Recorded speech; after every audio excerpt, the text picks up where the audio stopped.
Hello friends, welcome to our channel and today we are going to discuss P&L appropriation.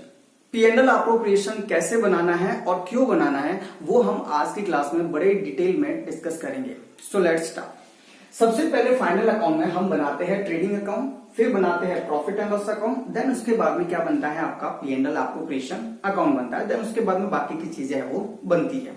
तो सबसे पहले जो trading account बनाते हैं उससे हमें मिलता है ग्रॉस प्रॉफिट. इस साइड ग्रॉस प्रॉफिट मिलता है और अगर इस साइड कम पड़ता है दैट मीन वो हमारा ग्रॉस लॉस हो जाता है. अगर ग्रॉस प्रॉफिट है तो उसको आपको क्रॉस में कहां पे ट्रांसफर करना पड़ता है? प्रॉफिट एंड लॉस अकाउंट में ट्रांसफर करना पड़ता है. तो यहाँ पे जीपी को आप क्या करते हो, वहां से P&L अकाउंट के क्रेडिट साइड में ट्रांसफर करते हो. देन उसके बाद में जो भी यहाँ पे एक्सपेंसेस वगैरह रहते हैं वो आप एडजस्ट करते हो. देन उसके बाद में आपको यहाँ पे क्या मिलता है? नेट प्रॉफिट है वो मिल जाता है. और अगर नेट प्रॉफिट है तो इस साइड मिलेगा और नेट लॉस होगा तो इस साइड मिलेगा. तो अगर प्रॉफिट होगा तो उसको आपको क्रॉस में यहाँ पे इस तरीके से ट्रांसफर करना है P&L appropriation अकाउंट में. समझ में आया? तो इस तरीके से कॉन्सेप्ट रहता है. यहाँ पे समझने में इजी रहे इसीलिए मैंने सिर्फ प्रॉफिट को यहाँ पे कंसीडर करा है. अगर लॉस होता है तो आपके डायरेक्शन है वो चेंज हो जाएंगे. लाइक अगर यहाँ पे अगर लॉस होता है तो वो इस साइड आ जाएगा और यहाँ से लॉस ट्रांसफर होकर इस साइड आ जाएगा. फिर यहाँ पे एडजस्ट करके अगर लॉस होता है तो वो इस साइड होगा तो फिर वो लॉस यहाँ से इस साइड है वो ट्रांसफर होगा. तो इस तरीके से आपके डायरेक्शन है वो चेंज हो जाएंगे. ठीक है, चलो. अब सर क्वेश्चन ये होता है कि सर ये P&L appropriation आखिर क्यों बनाना है? तो देखो मैं सिंपल सी एक बात बताता हूं कि ये जो नेट प्रॉफिट आता है P&L अकाउंट से, ये जो P&L अकाउंट से जो नेट प्रॉफिट आता है ना, वो नेट प्रॉफिट को पार्टनर्स जो बिजनेस के ओनर्स होते हैं, उन पार्टनर्स में क्या करना पड़ता है? इस प्रॉफिट को डिस्ट्रीब्यूट करना पड़ता है, बांटना पड़ता है. तो बांटने के लिए हम यहाँ पे एक अलग से सेपरेट अकाउंट बनाते हैं और उस अकाउंट का नाम क्या है? P&L appropriation account. That is profit and loss appropriation account. तो समझ में आया P&L appropriation अकाउंट क्यों बनाना है? To distribute the profit among the partners. Net profit को पार्टनर्स में डिस्ट्रीब्यूट करने के लिए हम क्या बनाते हैं? P&L appropriation अकाउंट बनाते हैं. तो अब देखिए, जो प्रॉफिट है, जो नेट प्रॉफिट पार्टनर्स में बांट रहे हैं, तो यहां पे क्या हो जाता है कि एक और चीज हमें यहां पे ध्यान देनी होती है. क्या सर? कि पार्टनर से रिलेटेड कुछ ऐसे एक्सपेंस भी हो सकते हैं जो यहां पे कवर नहीं हुए और ना ही यहां पे कवर हुए.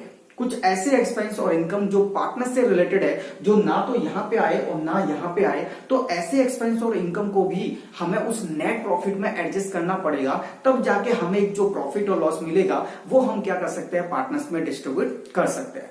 तो अब क्वेश्चन ये होता है कि सर ऐसे कौन से एक्सपेंस है जो हमें लास्ट में बचेंगे और हमें P&L appropriation में एडजस्ट करना है. तो वन बाय वन हम इसको हम अच्छे से देखते हैं. देखो, सो P&L appropriation account for the year ended 31 March, what आपका ईयर है 2020-21, वट आपका जो ईयर है वो आप क्या करोगे?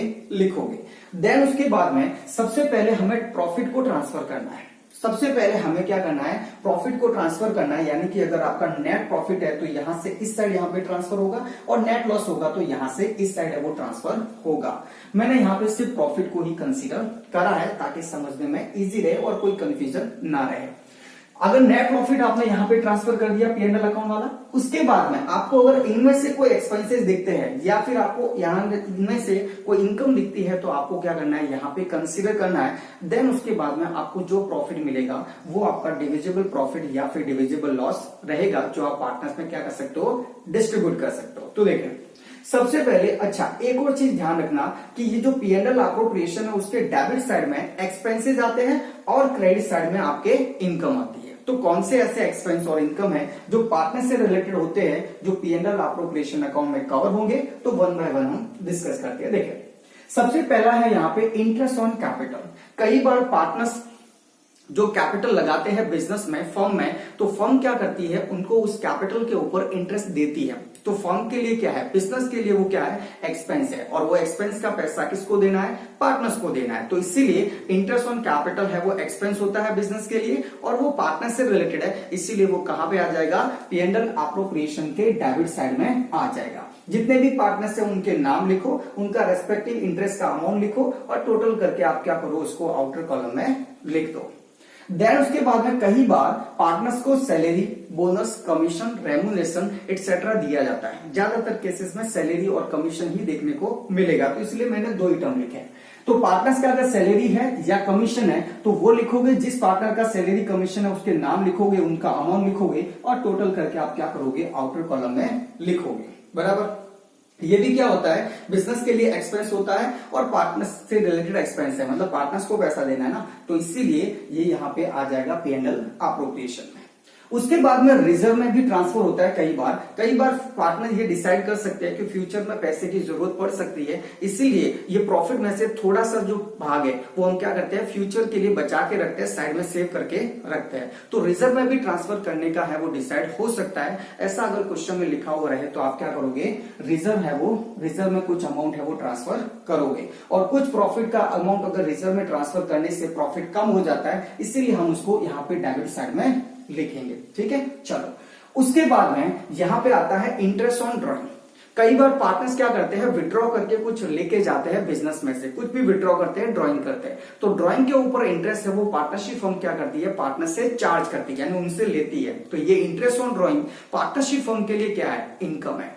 Interest on drawing partnership firm के लिए क्या है, इनकम है। तो इनकम है तो उसको आपको क्रेडिट साइड में लिखना पड़ेगा। जो भी पार्टनर्स का जितना ड्राइंग था उसके ऊपर जितना इंटरेस्ट का अमाउंट बनता है वो इनर कॉलम में लिखो, देन टोटल करके आप क्या करो, उसको आउटर कॉलम में लिख दो। ठीक है, चलो उसके बाद में कई बार क्वेश्चन में आपको पार्टनर्स के करंट अकाउंट के बैलेंस के ऊपर इंटरेस्ट है वो पूछा जा सकता है। तो करंट अकाउंट के बैलेंस के ऊपर अगर आपको इंटरेस्ट पूछा जाए तो फिर आपको क्या करना है, पार्टनर्स के करंट अकाउंट का अगर क्रेडिट बैलेंस है तो उसके ऊपर जो इंटरेस्ट है वो आपको डेबिट साइड में लिखना है, और वही अगर पार्टनर्स के करंट अकाउंट का अगर डेबिट बैलेंस है तो उसके ऊपर जो इंटरेस्ट है उसको आपको क्रेडिट साइड में लिखना है, क्योंकि वो वहां पे इनकम होता है और यहाँ पे एक्सपेंस है। अब तो इंटरेस्ट ऑन करंट अकाउंट अगर क्रेडिट बैलेंस है तो इस साइड लिखोगे और डेबिट बैलेंस है तो इस साइड लिखोगे। सर कैसे लर्न करें इसको, क्योंकि कई बार कंफ्यूजन होगा, कई बार क्वेश्चन में एक पार्टनर का डेबिट बैलेंस दे देते हैं और दूसरे का क्रेडिट बैलेंस भी दे देते हैं, तो काफी सारा कंफ्यूजन रहता है। तो उसको कैसे हम सॉल्व करें, तो देखो उसका सॉल्यूशन बड़ा सिंपल है। ऐसा तरीका मैं आपको बताऊंगा जो आपको कभी भी है वो भूलोगे नहीं, आपको इजी लगेगा एकदम। देखो कैसे, सबसे पहले यहां पे अगर करंट अकाउंट का क्रेडिट बैलेंस है, करंट अकाउंट का कौन सा है, क्रेडिट बैलेंस है। अगर क्रेडिट बैलेंस है तो C4 क्रेडिट होता है और C4 कैपिटल भी होता है। C4 credit balance and C4 क्या होता है, कैपिटल। तो क्रेडिट बैलेंस है तो capital, C4 credit and C4 capital. तो कैपिटल के ऊपर इंटरेस्ट किस साइड लिखा था, उस साइड हम क्या करेंगे, करंट अकाउंट के ऊपर इंटरेस्ट को भी उसी साइड लिखेंगे। यानी कि करंट अकाउंट का अगर क्रेडिट बैलेंस है तो C4 क्रेडिट होता है और C4 आपका कैपिटल भी होता है। तो जिस साइड आपने इंटरेस्ट ऑन कैपिटल लिखा है उसी साइड करंट अकाउंट का भी इंटरेस्ट आप लिखोगे। बराबर। और अगर आपका उसका अगर डेबिट बैलेंस है तो D4 डेबिट होता है और D4 ड्राइंग होता है। D4 डेबिट एंड D4 क्या होता है, ड्राइंग होता है। तो जिस साइड आपने इंटरेस्ट ऑन ड्राइंग लिखा है उस साइड आप क्या करोगे, पार्टनर्स के करंट अकाउंट के डेबिट बैलेंस के ऊपर इंटरेस्ट को भी आप उस साइड लिखोगे आप। तो आपको कोई कंफ्यूजन है वो नहीं रहेगा कि अगर डेबिट बैलेंस है तो इंटरेस्ट ऑन ड्राइंग किस साइड लिखा है तो उस साइड लिखो, और अगर आपका क्रेडिट बैलेंस है तो C4 credit and C4 capital, तो क्रेडिट किस कैपिटल के ऊपर इंटरेस्ट किस साइड लिखते हो आप, उस साइड क्या करोगे, इंटरेस्ट ऑन करंट अकाउंट भी लिखोगे आप।